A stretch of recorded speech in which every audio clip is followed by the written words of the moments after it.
નમસ્કાર. આજના આ સઘન અને ઊંડાણપૂર્વકના વિશ્લેષણમાં સ્વાગત છે. આજે આપણે એક એવા વિષય પર ચર્ચા કરવાના છીએ જે અ, જે ખરેખર આપણા દેશના મૂળ પાયા સાથે જોડાયેલો છે. હા, બિલકુલ. એટલે ભારતનું બંધારણ કોઈ પથ્થર પર કંડારાયેલો જળલેખ નથી. તે એક એવો જીવંત દસ્તાવેજ છે જે સમય, સંજોગો અને સમાજની બદલાતી જરૂરિયાતો સાથે વિકસે છે. ચોક્કસ. અને તે સમજવું ખૂબ જ જરૂરી છે. હા, તો આજના આ ઊંડા અભ્યાસમાં આપણે એ જ વિષય પર ધ્યાન કેન્દ્રિત કરવાના છીએ કે દેશના આ સૌથી સર્વોચ્ચ કાયદાને બદલવાની, એટલે કે તેમાં સુધારો કરવાની પ્રક્રિયા વાસ્તવમાં કેવી રીતે કામ કરે છે. અને આ ચર્ચાનો મુખ્ય આધાર આપણે એમ લક્ષ્મીકાંતના પુસ્તક પર રાખ્યું છે. બરાબર. એમ લક્ષ્મીકાંતના અત્યંત લોકપ્રિય પુસ્તક ઇન્ડિયન પોલિટીની 8મી આવૃત્તિનું પ્રકરણ 11, જેનું શીર્ષક છે બંધારણમાં સુધારો. હા. અને આ પ્રકરણ ખૂબ જ વિગતે આખી પ્રક્રિયા સમજાવે છે. હા, એટલે કાનૂની ભાષાની જાળમાંથી બહાર આવીને આપણે આ જટિલ વિષયને એકદમ સરળ બનાવવા માટે આજે 5W એટલે કે વોટ, વેર, હુ, હાઉ અને વાય પદ્ધતિનો ઉપયોગ કરીશું. બરાબર છે. જો આપણે આને મોટા ચિત્ર સાથે જોડીએ તો વિશ્વના સૌથી મોટા લોકશાહી દેશનું બંધારણ સમય સાથે કેવી રીતે બદલાય છે તે સમજવું કોઈપણ નાગરિક માટે અત્યંત મહત્વપૂર્ણ છે. સાચી વાત છે. જો આપણે વિશ્વના અન્ય બંધારણો પર નજર કરીએ તો આપણને બે અલગ અલગ અંતિમો જોવા મળે છે. બે અલગ અંતિમો એટલે કેવા? એટલે બ્રિટનનું બંધારણ તમે જુઓ તો તે અત્યંત લવચિક છે, જ્યાં સામાન્ય કાયદો પસાર કરવા અને બંધારણ બદલવા વચ્ચે કોઈ બહુ મોટો તફાવત નથી. અચ્છા, એટલે ત્યાં ફેરફાર કરવો એકદમ સરળ છે. હા, અને બીજી તરફ અમેરિકાનું બંધારણ છે જે અત્યંત કઠોર છે.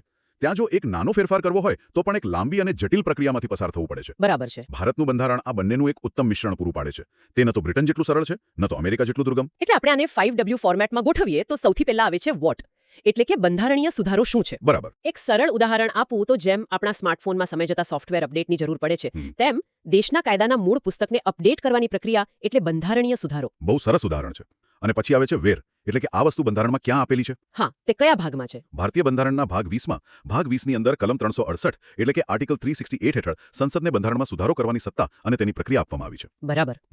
કલમ 368 મુજબ સંસદ પોતાની બંધારણીય સત્તાનો ઉપયોગ કરીને બંધારણની કોઈ પણ જોગવાઈમાં નવો ઉમેરો કરી શકે છે, તેમાં ફેરફાર કરી શકે છે અથવા જૂની જોગવાઈને રદ પણ કરી શકે છે. અહીંથી જ વાત ખરેખર ખૂબ જ રસપ્રદ બને છે. હવે એક મોટો પ્રશ્ન એ થાય કે શું સંસદ બધું જ બદલી શકે છે? આ જ પ્રશ્ન 70ના દાયકામાં બહુ મોટો વિવાદ બની ગયો હતો. એટલે શું સંસદ પોતાની બહુમતીના જોરે આખું બંધારણ જ નવું બનાવી શકે? જવાબ છે ના. હા, બિલકુલ ના.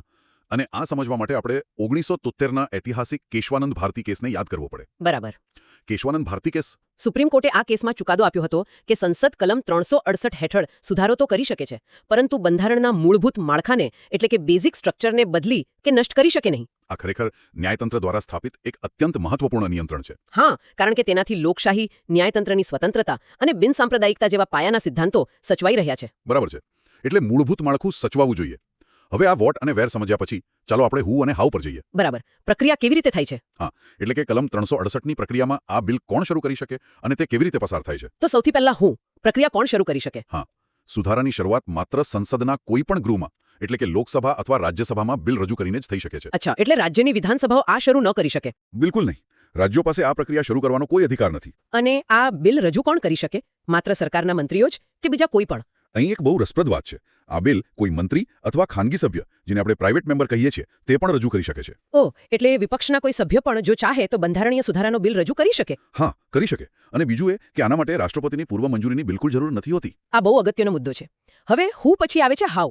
આ બિલ સંસદમાં કેવી રીતે પસાર થાય છે? સામાન્ય કાયદાઓની જેમ જ? ના, સામાન્ય કાયદાઓ તો માત્ર હાજર રહેલા સભ્યોની સાદી બહુમતીથી પસાર થઈ જાય. પણ અહીં વિશેષ બહુમતી એટલે કે સ્પેશિયલ મેજોરિટીનો ખ્યાલ આવે છે. આ વિશેષ બહુમતી એટલે ચોક્કસ કેટલા વોટ? તેમાં બે શરતો એકસાથે પૂરી થવી જોઈએ. બરાબર. કઈ બે શરતો? પહેલી શરત એ કે ગૃહની કુલ સભ્ય સંખ્યાની સ્પષ્ટ બહુમતી હોવી જોઈએ, અને બીજી શરત એ કે ગૃહમાં હાજર રહીને મતદાન કરતા સભ્યોની 2/3 બહુમતી હોવી જોઈએ. એટલે 2/3 મેજોરિટી હાજર સભ્યોની અને કુલ સભ્યોની એબ્સોલ્યુટ મેજોરિટી. હા, જો આમાંથી એક પણ શરત પૂરી ના થાય તો બિલ પસાર ન થઈ શકે. અહીં એક બીજો રસપ્રદ નિયમ છે જેના તરફ હું ધ્યાન દોરાવવા માંગીશ. જી ચોક્કસ. બંને ગૃહોએ આ બિલ અલગ અલગ પસાર કરવું પડે છે.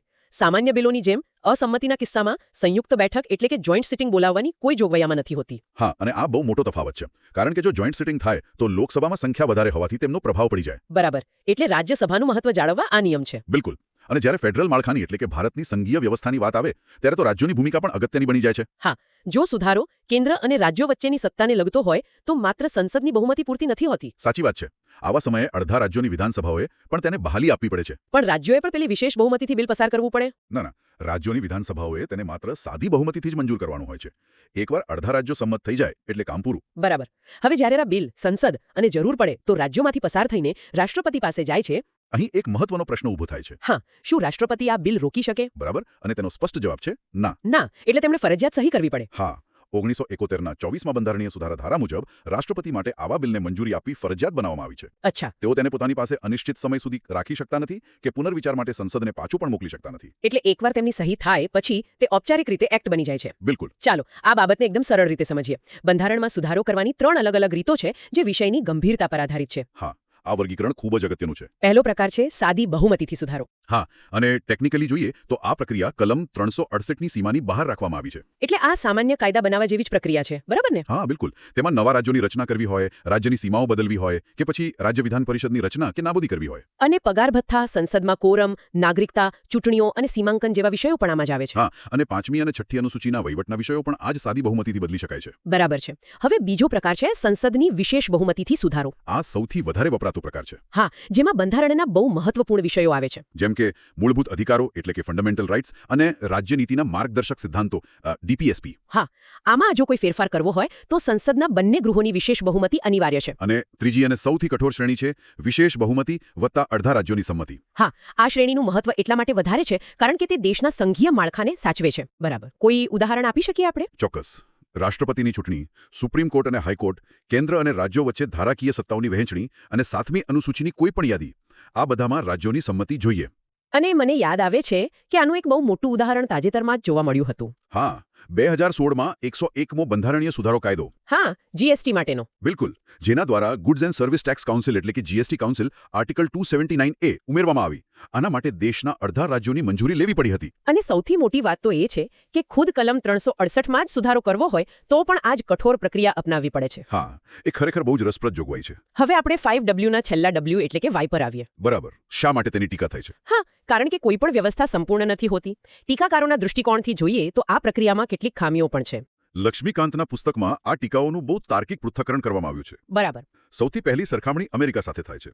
અમેરિકામાં જો રાજ્યોને લાગે કે સુધારો જરૂરી છે તો તેઓ પ્રસ્તાવ મૂકી શકે છે અને ત્યાં સુધારો મંજૂર કરવા 3/4 રાજ્યોની સંમતિ જોઈએ. જ્યારે ભારતમાં રાજ્યો પાસે શરૂઆત કરવાની કોઈ સત્તા જ નથી, માત્ર વિધાન પરિષદના કિસ્સાને બાદ કરતા. હા, અને ભારતમાં માત્ર અડધા રાજ્યોની જ સંમતિની જરૂર પડે છે, એટલે સત્તા વધારે કેન્દ્ર પાસે જ છે. બીજી એક મોટી ટીકા એ છે કે બંધારણીય સભાનો અભાવ છે. હા, અમેરિકાની જેમ સુધારા માટે કોઈ વિશેષ કન્વેન્શન કે સભા નથી હોતી. જે સંસદ રોજબરોજના કાયદા બનાવે છે તે જ બંધારણ સુધારે છે. અને પ્રક્રિયાના સ્તરે પણ વિશેષ બહુમતીના નિયમને બાદ કરતા આખી પ્રક્રિયા તો સામાન્ય બિલ પસાર કરવા જેવી જ લાગે છે. બિલકુલ. અને એક બહુ મોટી છટકબારી સમયમર્યાદાની છે. હા, એ ખરેખર આશ્ચર્યજનક છે. રાજ્યોએ કેટલા સમયમાં બિલ મંજૂર કરવું કે નકારવું તે અંગે આપણું બંધારણ એકદમ મૌન છે. હા, કોઈ ટાઈમ લિમિટ જ નથી.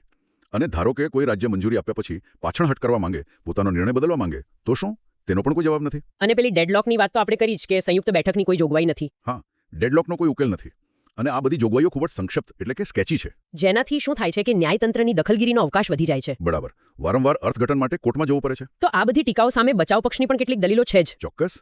આ પ્રક્રિયાએ છેલ્લા 7 દાયકાઓમાં દેશમાં ખૂબ જ સફળતાપૂર્વક કામ કર્યું છે. કેટલાક મહાન વિચારકોના અવતરણો આ પુસ્તકમાં ટાંકવામાં આવ્યા છે, જેમ કે બ્રિટિશ નિષ્ણાત કેસી વિયર. હા, તેમણે બહુ સરસ વાત કહી છે કે આ પ્રક્રિયા લવચિકતા અને કઠોરતા વચ્ચે યોગ્ય સંતુલન જાળવે છે અને આવી વિવિધતા વિશ્વમાં જવલ્લે જોવા મળે છે. અને આપણા પ્રથમ વડાપ્રધાન જવાહરલાલ નહેરુએ પણ બંધારણ સભામાં કહ્યું હતું કે જો બંધારણને કાયમી અને અત્યંત કઠોર બનાવી દેશો તો તમે જીવંત રાષ્ટ્રના વિકાસને જ અટકાવી દેશો. સાચી વાત છે. રાષ્ટ્રનો વિકાસ ન અટકાવવો જોઈએ.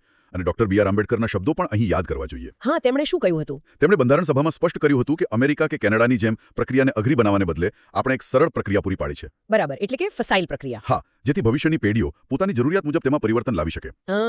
આ બધી ચર્ચા પછી કોઈને પણ એવો વિચાર આવે કે એક સામાન્ય જિજ્ઞાસુ નાગરિક તરીકે આપણા માટે આ બધું જાણવું કેમ જરૂરી છે? આ જાણવું એટલા માટે જરૂરી છે કારણ કે આ જ્ઞાન સાબિત કરે છે કે બંધારણ એ કોઈ જડ પુસ્તક નથી. બિલકુલ. તે એક જીવંત દસ્તાવેજ છે જે સમાજની બદલાતી જરૂરિયાતો અને આકાંક્ષાઓ સાથે શ્વાસ લે છે અને વિકસે છે. ખરેખર બહુ જ સાચી વાત કહી તમે. આજના આ સઘન વિશ્લેષણમાં આપણે આખી પ્રક્રિયા સમજ્યા અને હવે આપણે વિદાય લેવાની તૈયારી કરીએ. હા, આપણે ઘણા બધા પાસાઓ આવરી લીધા છે. પણ જતા પહેલા એક અંતિમ વિચાર પ્રેરક પ્રશ્ન મૂકવાનો સમય છે.